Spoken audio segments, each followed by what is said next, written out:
Bonsoir ma chérie. Tu sais quelle heure il est?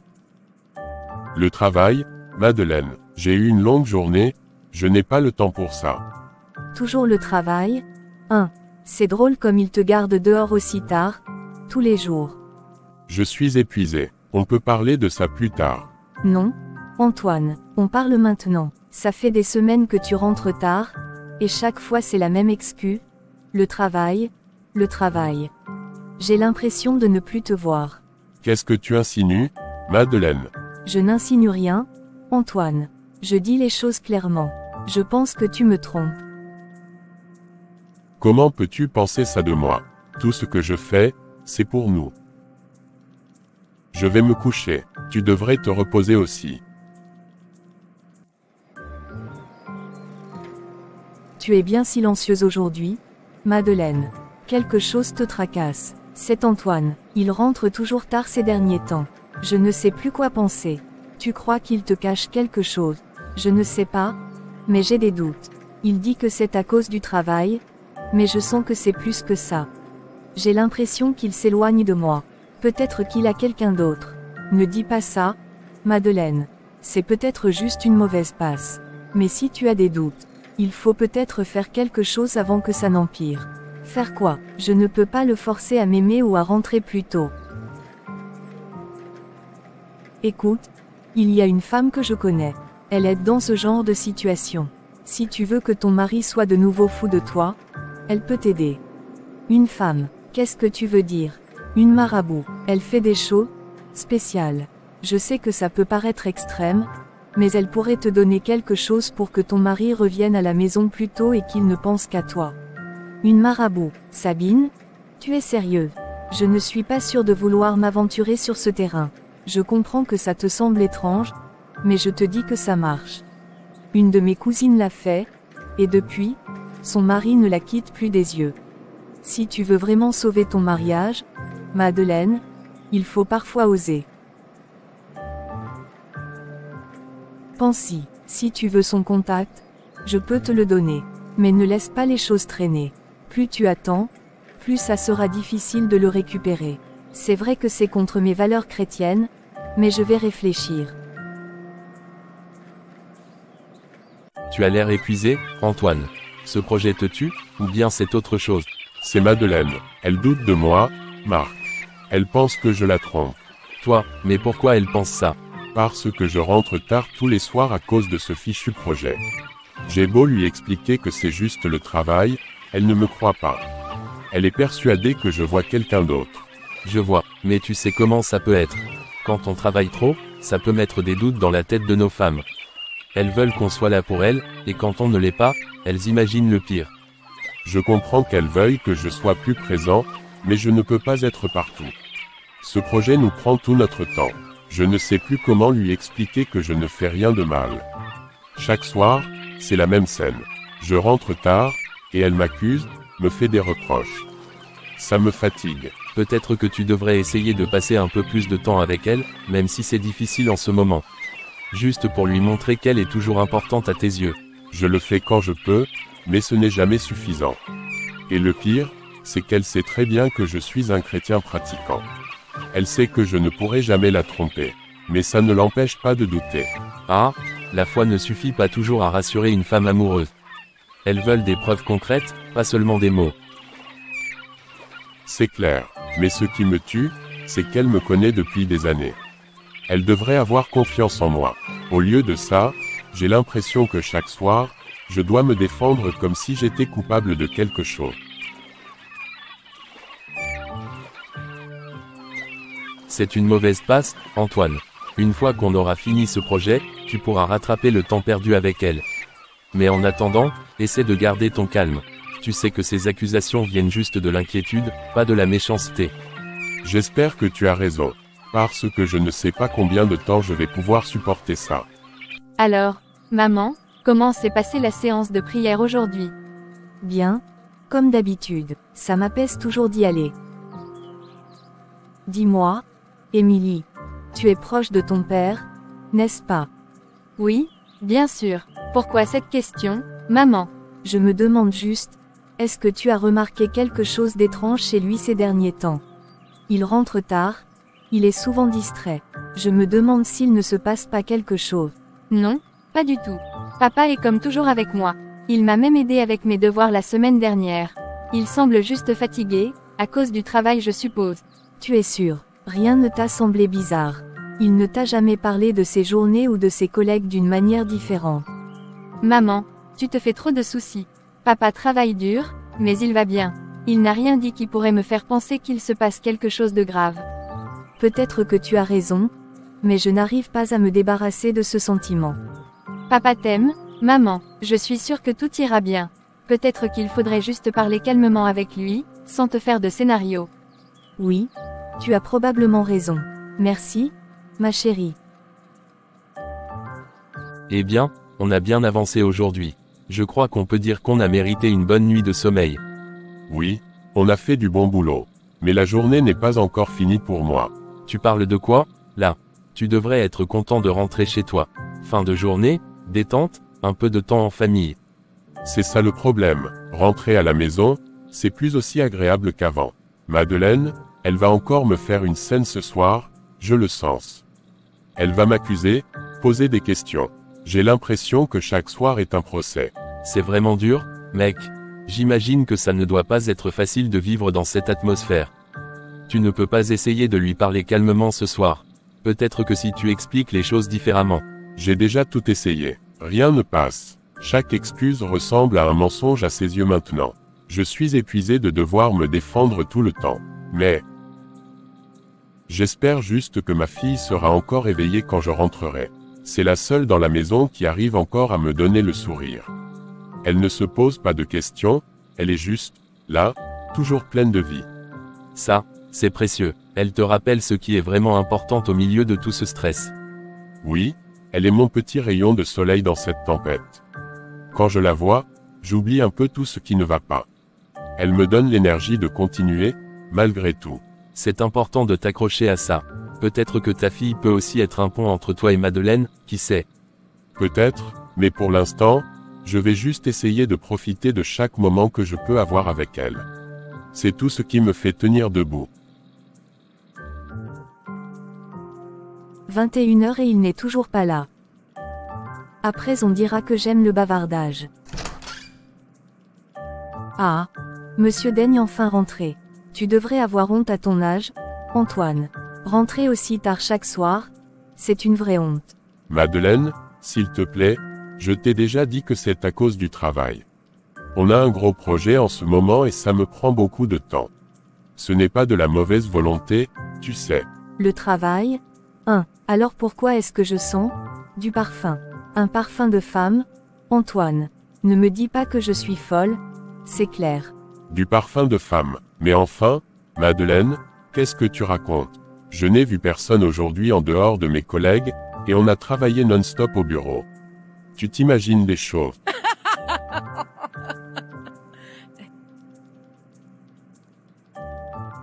Tu crois vraiment que je suis stupide, Antoine? Que je vais avaler tes mensonges encore longtemps? C'est facile de dire que c'est le travail, mais je ne suis pas aveugle. Tu n'es plus le même, tu rentres tard, tu es distant, et maintenant, ce parfum. Tu te moques de moi. Madeleine, écoute-moi, je sais que tu es en colère, que tu as des doutes, mais je te promets que je ne fais rien de mal. Ce parfum que tu dis sentir, je ne sais pas d'où il vient. Peut-être quelqu'un au bureau portait un parfum fort, je ne sais pas, mais je te jure que je n'ai rien à te cacher. Et tu t'attends à ce que je te croie. Chaque soir, c'est la même chose, Antoine. Tu es absent, tu rentres tard, et je dois t'attendre seul. Comment veux-tu que je ne pense pas que tu me trompes? Je comprends que tu te sentes négligée, Madeleine, mais je te promets que tu te trompes sur moi. Si seulement tu pouvais me faire confiance. J'espère juste qu'Émilie est encore éveillée. Entrez, papa, t'es rentré. J'ai pensé à toi. Je suis passé à la boulangerie en rentrant, et je me suis dit que tu méritais bien un petit gâteau pour récompenser tes efforts. Oh, papa, c'est mon préféré. Merci. Alors, comment ça se passe les devoirs ce soir? Rien de trop difficile, j'espère. Bof, un peu de maths, mais rien de bien méchant. Je m'en sors, Ne t'inquiète pas. Et toi, papa, t'as eu une longue journée. Oui, c'était une journée bien chargée. On travaille sur un gros projet au bureau, et ça prend beaucoup de temps. Mais tu sais quoi, je suis toujours content de rentrer et te voir, ça me donne le sourire. Moi aussi, je suis toujours contente quand tu rentres. Tu es vraiment mon petit rayon de soleil, tu sais ça. Je sais, papa, et tu sais, si jamais tu veux parler de quelque chose, je suis là aussi. Merci, ma grande, je vais peut-être avoir besoin de tes conseils un de ces jours. Je suis épuisé. Bonne nuit ma chérie. Merci, papa, bonne nuit. Qu'est-ce qui m'arrive? Antoine n'est plus le même. Chaque soir, il rentre tard, il m'évite, et je sens bien qu'il n'a plus de sentiments pour moi comme avant. Je fais tout pour lui, je suis une bonne épouse, mais ça ne suffit plus. Je ne comprends pas, qu'est-ce qui a changé? Est-ce que je ne suis plus assez belle pour lui? Plus assez intéressant? Peut-être qu'il voit quelqu'un d'autre? Peut-être que c'est pour ça qu'il me fuit. Non, je ne peux pas rester comme ça. Je ne peux pas continuer à le regarder s'éloigner de moi sans rien faire. Et si j'acceptais la proposition de mon ami? Je suis chrétienne, je ne devrais même pas y penser. Ce n'est pas bien, mais si c'est la seule solution, si c'est la seule façon de retrouver Antoine, de le rendre fou de moi comme avant, peut-être que Dieu comprendra. Je ne fais ça que pour sauver mon mariage, pour retrouver l'homme que j'aime. Je n'ai plus le choix, il ne me laisse pas le choix. Demain, j'accepterai la proposition de mon ami. J'irai voir ce marabout. Il faut que je fasse quelque chose avant que tout s'effondre. Tu vois bien que ça ne sert à rien de continuer à te battre comme ça, Madeleine. Tu m'as dit toi-même qu'il n'y a plus de passion entre vous deux, qu'il rentre tard, qu'il t'évite. Qu'est-ce que tu as à perdre? Je sais, mais tu sais bien que je suis chrétienne, ma sœur. Je ne devrais pas penser à des choses comme ça. Tu ne fais rien de mal. Tu veux juste sauver ton mariage. C'est pour toi et ton bonheur. Et puis, c'est juste un petit coup de pouce pour raviver l'amour. Antoine ne saura même pas ce qui se passe, et tu verras, il sera à tes pieds en un rien de temps. Écoute, ça ne fera de mal à personne. Cette marabout, elle est réputée, tu sais, elle a aidé ma cousine et moi aussi, et tu vois bien que tout va bien pour moi. D'accord, je vais la voir. Tu es là parce que tu cherches à faire revenir ton mari à toi, n'est-ce pas? Oui, il s'éloigne de plus en plus. Il rentre tard, et je sens qu'il ne m'aime plus comme avant. Il ne faut pas laisser cela s'installer. Les hommes sont faibles, et l'amour peut s'éteindre si l'on ne fait rien. Mais je peux t'aider à le ramener à toi. Ceci est une poudre spéciale. Tu en mettras une petite pincée dans le repas de ton mari. Fais-le sans qu'il s'en aperçoive, et dans quelques jours, il ne pourra plus te résister.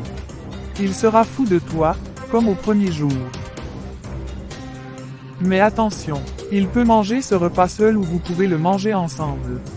Aucune autre personne ne doit manger cette nourriture à part vous deux. Je ferai ce que vous avez dit. Bonne chance Madeleine. Tu verras, Madeleine, dans quelques jours, Antoine sera fou amoureux de toi, comme au premier jour. Tu es sûr que ça va marcher. Et si ça ne fonctionnait pas, si quelque chose tournait mal, écoute, j'étais dans la même situation que toi, tu te rappelles.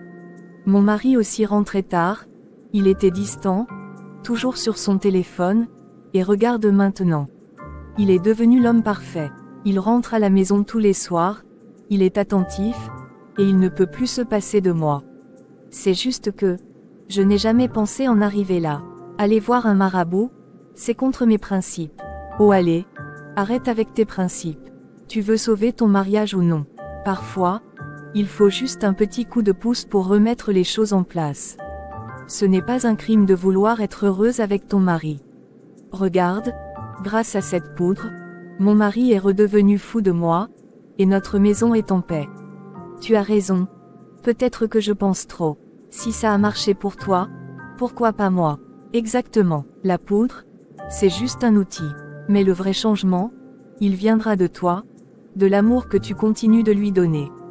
Crois-moi, Antoine ne saura même pas ce qui l'a frappé.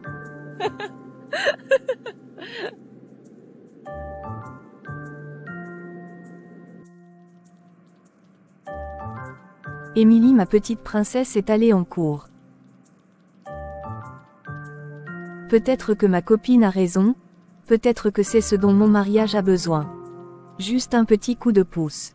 Mais pourquoi ai-je l'impression de trahir quelque chose de plus grand? Suis-je prête à accepter les conséquences, quelles qu'elles soient?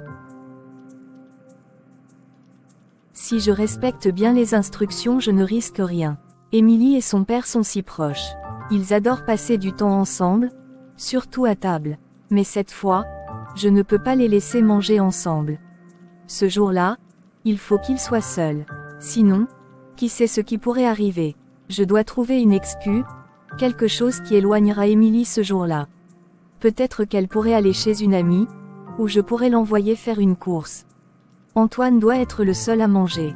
C'est la seule solution. Il faut que ce soit un repas qu'Antoine aime. Quelque chose qu'il ne refusera jamais. Peut-être ce poisson à la sauce qu'il aime tant. Oui, c'est ça. Et je dois m'assurer qu'Émilie ne soit pas là. Et si elle posait des questions? Si elle se doutait de quelque chose? Non. Il ne faut pas que ça paraisse suspect. Il faut que tout soit naturel, comme d'habitude. Tu sais, je suis vraiment chanceuse d'avoir mon père à la maison. Il est toujours là pour moi, même quand il est fatigué du travail.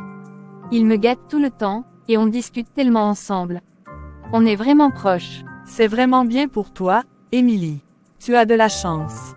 Mon père, lui, est parti il y a quelques années. Je donnerais n'importe quoi pour avoir encore un moment avec lui. Je suis désolée, Sarah, je ne savais pas. Ça doit être dur. Oui, c'est dur, mais on apprend à vivre avec. J'ai encore ma mère et mes frères, mais ce n'est pas pareil sans lui. Profite de ton père tant que tu peux. Il a l'air vraiment d'être un homme formidable. Oui, tu as raison, papa est toujours là pour moi. On parle de tout, et même quand maman est de mauvaise humeur, il essaie toujours de garder la paix à la maison. C'est une chance, Émilie. Profite de chaque moment. Tu ne sais jamais quand tout peut changer. Allez, parle-moi de ce garçon de ta classe qui te fait de l'œil. Ah, celui-là, je n'ai pas le temps pour les garçons pour l'instant. Je veux juste avoir ma licence et rendre mes parents fiers pour le moment. Ah, tu as raison. D'autant plus qu'avec ces histoires de garçons, on ne sait jamais. Dans la soirée. On a vraiment bien avancé aujourd'hui, mais tu as l'air épuisé, Antoine. Tout va bien à la maison. C'est toujours compliqué. Mon frère, Madeleine, est de plus en plus méfiant. Elle pense que je la trompe. Pourtant, je ne fais que bosser tard pour ce projet. Chaque soir, c'est la même chose. Des accusations, des soupçons. Je t'assure, ça commence à vraiment peser.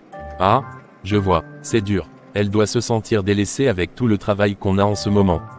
Mais tu sais, je comprends pourquoi elle se pose des questions. On est tout le temps ici, et puis toi, t'es souvent sur ton téléphone pour le boulot. Ça peut prêter à confusion. Oui, je sais, et c'est pas faute d'essayer de lui expliquer. Mais rien n'y fait, elle ne voit que ce qu'elle veut voir. Pourtant, je n'ai rien à me reprocher, tu me connais. En plus, je suis chrétien, et elle le sait bien. C'est juste que ce projet nous prend tellement de temps. Écoute, peut-être que tu devrais vraiment prendre du temps pour elle ce week-end. Essaye de la rassurer, de lui montrer que tu es toujours là pour elle. Une petite sortie en amoureux, ça pourrait apaiser les tensions, non? Tu as raison, je pense que je vais faire ça. Je vais être présent pour elle ce week-end. Pas de travail, pas de distraction. Juste elle et moi. Je lui dois bien ça après ces dernières semaines. Voilà, ça, c'est une bonne idée. Elle verra que tu tiens à elle. Et puis, ça ne fera pas de mal de prendre une pause. Nous aussi, on a besoin de souffler un peu. Ouais, t'as raison. Ce week-end, je vais lui prouver qu'elle a tort de douter.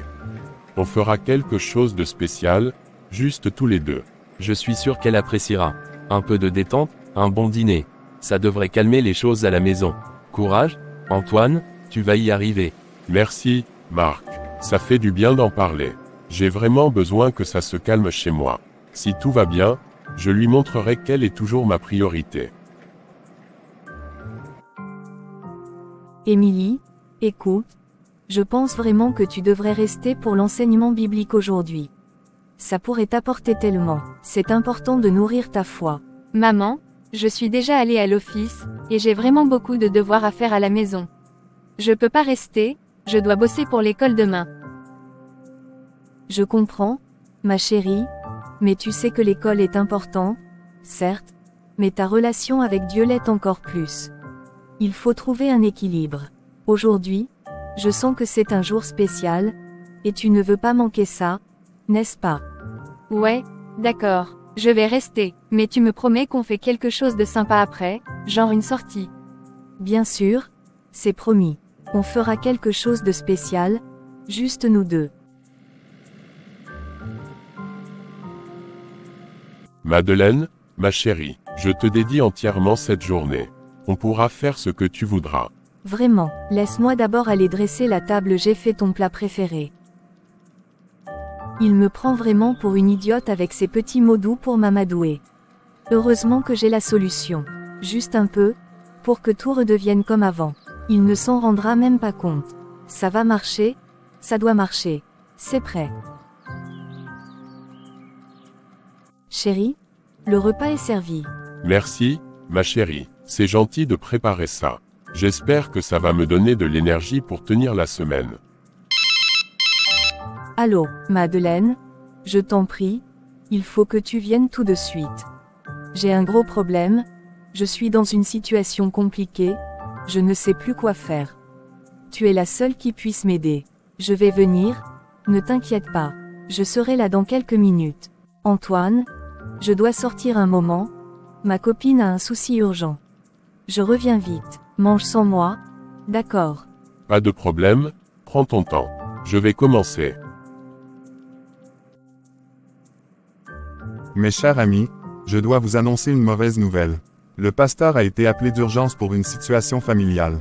Nous devons malheureusement annuler l'enseignement biblique pour aujourd'hui. Bon, je vais rentrer alors. Maman doit être encore avec papa.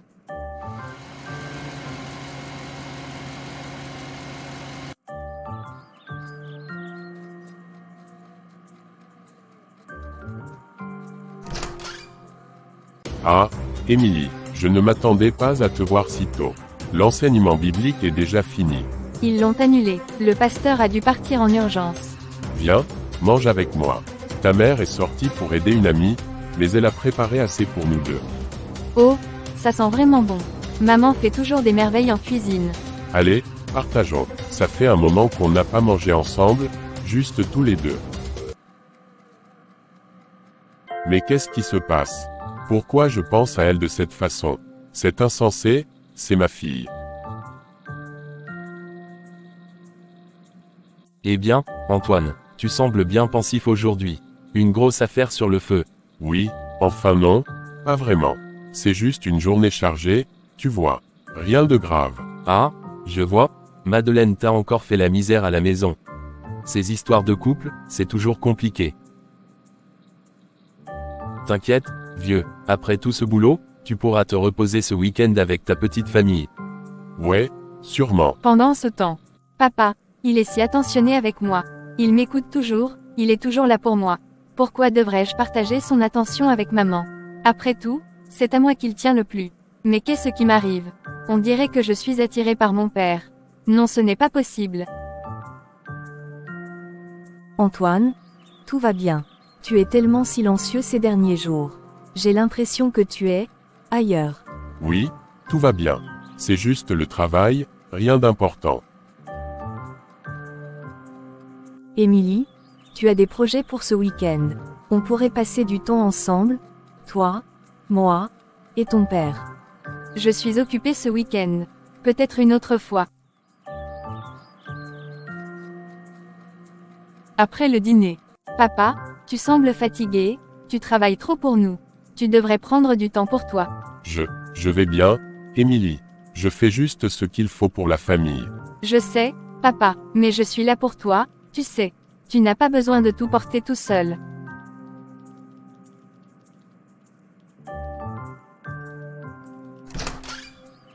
Tu es déjà réveillé. J'allais t'apporter ton petit déjeuner au lit. Oh, c'est gentil papa, mais je préfère manger avec toi. Comment ça se passe à l'école ces derniers temps? Tu es toujours en avance sur tes cours. Tout se passe bien, mais tu sais, papa, je pense à toi plus en plus souvent. Je me rends compte à quel point tu es important pour moi. Je suis ton père, c'est normal qu'on soit proches.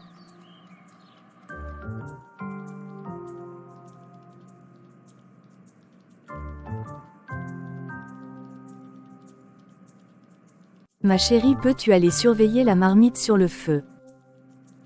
Antoine, je sais que vous êtes proches Émilie et toi, mais, ces derniers jours, vous passez beaucoup de temps ensemble.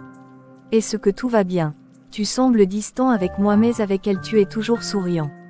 Ne commence pas Madeleine. Émilie est notre fille. C'est normal qu'on soit proche. Je passe du temps avec elle et c'est tout. Point. Je comprends mais j'ai l'impression que quelque chose a changé entre nous. Comme si je n'étais plus la personne avec qui tu aimes passer du temps. Quelques jours plus tard.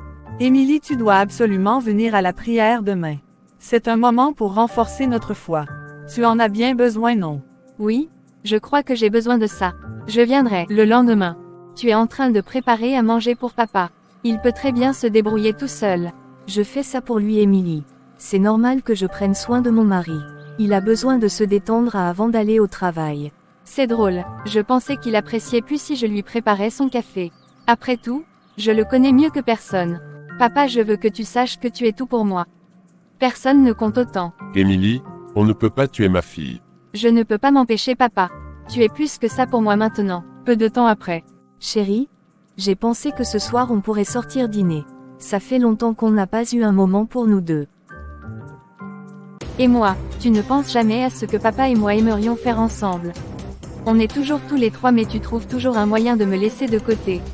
Émilie, ta mère veut juste qu'on passe un moment en tête-à-tête. C'est important pour nous aussi. Pourquoi est-ce que vous avez besoin d'être toujours seul? Tu passes tellement de temps avec maman mais moi je n'ai jamais de moment seul avec toi. Émilie, calme-toi, ce genre de réaction est déplacé. Ton père et moi avons le droit de passer du temps ensemble.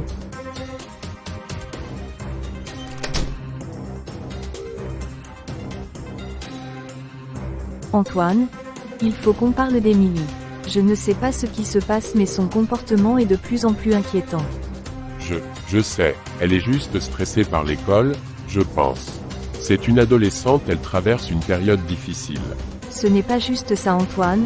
Elle est jalouse. Presque possessive. Je ne comprends pas pourquoi elle agit comme ça. Tu ne remarques rien d'étrange entre vous. Je vais lui parler. Je vais essayer de comprendre.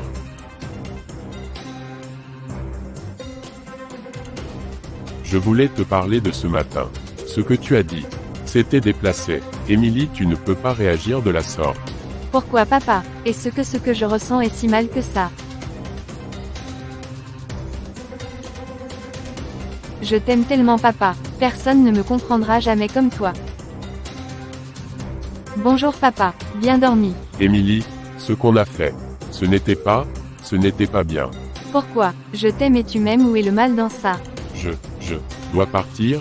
J'ai besoin de temps pour réfléchir. Enfin, tu as accepté me suivre à l'église aujourd'hui. Tu vas voir, ça va te faire du bien. Je te trouve bizarre ces derniers temps. Fatigué, pâle, tu es sûr que tout va bien.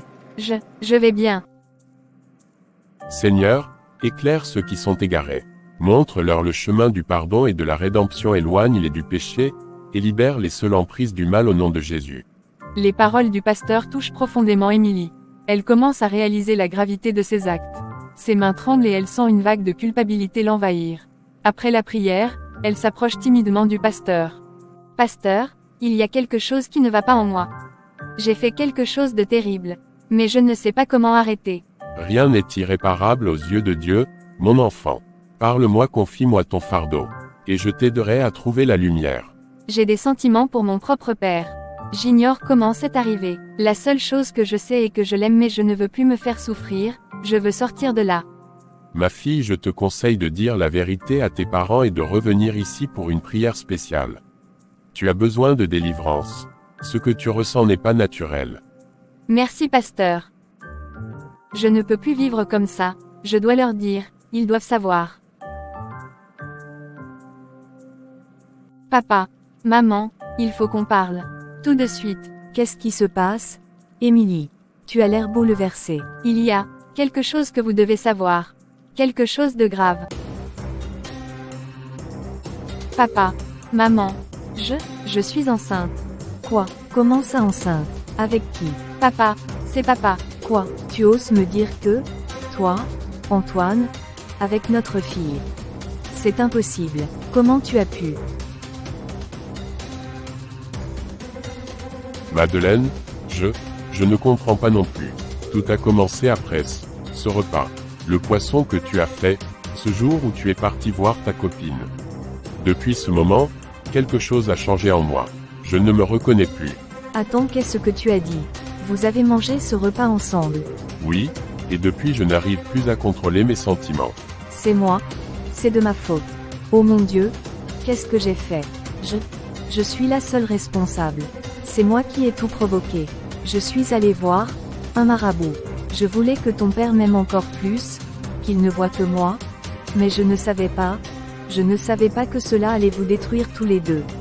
Tu n'étais pas censée manger cette nourriture, ma fille. Tu as fait ça, maman. C'est à cause de toi que je suis enceinte de mon propre père. Tu m'as volé ma vie, mon innocence. Je ne savais pas, je voulais juste sauver mon mariage. Mais j'ai tout gâché, je t'ai détruite, toi, et ton père. Ne me touche pas, tu n'es plus mon père. Comment as-tu pu me faire ça? Je ne voulais pas, je ne savais pas, je suis désolé. Pardonne-moi, Émilie, pardonne-moi, je t'en supplie. Je ne voulais pas te faire de mal. C'est cette poudre, cette sorcellerie. Je ne savais pas que ça se retournerait contre toi. Tu m'as tué, maman, tu m'as tué. Je suis enceinte de mon propre père, comment vais-je vivre avec ça? Je pars de cette maison, et je ne reviendrai plus. S'il te plaît, ne pars pas, nous devons trouver une solution, ensemble. Je ne peux pas te perdre. Je ne veux plus jamais vous voir. Ni toi, ni papa. Vous avez détruit ma vie. Je vais m'en sortir seule. C'est fini, tout est fini. Ma propre amie m'a tué, elle m'a poussé à faire ça. Ma fille, que se passe-t-il? Tu sembles en grande détresse. Je ne sais pas par où commencer. Ma vie est un cauchemar. Peu de temps après qu'Émilie ait tout raconté au pasteur. Ce que tu vis, c'est une tragédie, ma fille. Mais sache que rien n'est irréparable aux yeux de Dieu. Il y a toujours une voie pour la guérison, même dans les situations les plus sombres. Mais comment puis-je me relever après ça? J'ai tout perdu. Mon innocence, ma famille, mon propre père. La première étape est le pardon, Émilie. Pas seulement pour eux, mais pour toi-même. Tu es une victime dans tout cela, mais tu dois aussi te libérer de cette haine pour pouvoir avancer. Madeleine, qu'est-ce qui t'arrive? Pourquoi tu es dans cet état? Tu m'as trahi? Sabine, tu m'as tué. Regarde ce que tes conseils m'ont coûté. Tu savais que cette poudre, cette sorcellerie allait détruire ma famille, et pourtant tu m'as encouragé à le faire. Qu'est-ce que tu racontes? Madeleine, du calme, on peut en discuter. Je ne t'ai jamais obligée à faire quoi que ce soit. Tu m'as dit que ça renforcerait mon mariage, que ça ferait en sorte que mon mari m'aime plus que tout, mais tu ne m'as jamais dit que ça allait détruire la vie de ma fille. Que mon propre mari et ma fille, qu'ils tomberaient amoureux. Quoi? Qu'est-ce que tu racontes? Madeleine, calme-toi. Ce n'est pas ce que j'ai voulu. Je te jure, je ne savais pas que ça irait aussi loin. Tu m'as détruite, Sabine. Tu m'as convaincue de faire appel à cette magie noire, et maintenant ma fille est enceinte, de son propre père. C'est à cause de toi. Je ne savais pas que ça ferait ça, Madeleine. C'était juste censé te rendre plus désirable à ses yeux, rien de plus. Je ne voulais pas que ça arrive. Je t'ai fait confiance, Sabine. Je t'ai écouté, et maintenant, ma famille est brisée à jamais. Je ne pourrai jamais réparer ce que j'ai fait. Émilie, Dieu est miséricordieux. Ce que tu as vécu est terrible, mais ce n'est pas ta faute. Tu n'as pas choisi cette situation, et ce que tu fais maintenant montre que tu cherches la rédemption. Mais comment pardonner? Comment vivre avec ça? Mon propre père, je ne pourrai jamais effacer ce qu'il s'est passé. Comment pourrais-je élever cet enfant? Ce n'est pas à toi de porter seul ce fardeau. Laisse Dieu te guider. Il n'y a pas de péché qui ne puisse être pardonné, et il n'y a pas de douleur que sa grâce ne puisse guérir. Mais tu dois d'abord te pardonner à toi-même. Je ne sais pas comment faire. Mais je vais essayer, je dois essayer, pour moi, et pour cet enfant. Madeleine, je t'ai toujours aimé. Mon seul défaut a été de travailler dur pour vous mettre à l'abri du besoin. Et regarde comment tu m'as remercié.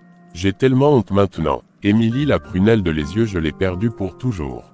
Mon seul enfant. Je te demande pardon. Je n'aurais jamais dû le faire en tant que chrétienne, je n'aurais jamais dû le faire. Pardonne-moi mon mari s'il te plaît. Il faut qu'on parle, maintenant. Émilie, je suis désolée. Je ne sais pas quoi dire. Je suis venue ici pour vous dire que, même si je vous en veux, je ne peux pas continuer à vivre avec cette haine. Ce que nous avons fait, papa, n'est pas pardonnable. Mais je sais aussi que tu es autant victime que moi dans cette histoire. C'est ma faute, c'est moi qui ai tout provoqué avec cette sorcellerie, je suis la seule responsable de ce désastre. Oui, maman, c'est toi qui as déclenché tout ça. Mais maintenant, c'est à nous de réparer les dégâts. Je ne peux pas changer ce qui s'est passé, mais je veux avancer. Comment pouvons-nous avancer après ça, Émilie? Comment? Je vais partir. Je ne peux plus vivre ici. Je vais élever cet enfant loin de tout ça, loin de vous. J'ai besoin de paix, et vous aussi. Peut-être qu'un jour, nous pourrons vraiment nous pardonner, mais pour l'instant, je dois m'éloigner.